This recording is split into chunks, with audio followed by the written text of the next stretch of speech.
சோழ வித்யாபுரம் புனித சந்தனமாதா திருத்தல ஆலய ஆண்டு திருவிழா கொடியேற்றத்துடன் துவங்கியது.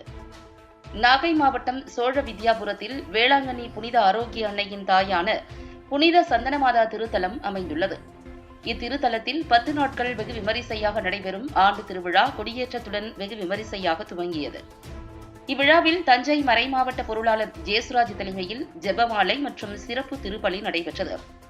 விவசாய சாகுபடிக்கான தேவையான நீர் கிடைத்து விவசாயம் செழிக்க ஏதுவாக சிறப்பு திருப்பலி கிறிஸ்தவர்களால் மேற்கொள்ளப்பட்டது.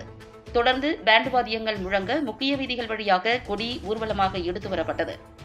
பின்னர் கண்கவர் வான வேடிக்கையுடன் புனிதம் செய்யப்பட்ட கொடி ஆலயத்தின் முன்புள்ள கொடிமரத்தில் ஏற்றப்பட்டது. விழாவின் முக்கிய நிகழ்ச்சியான பெரிய தேர்பவனி ஜூலை 26ஆம் தேதி நடைபெறுகிறது.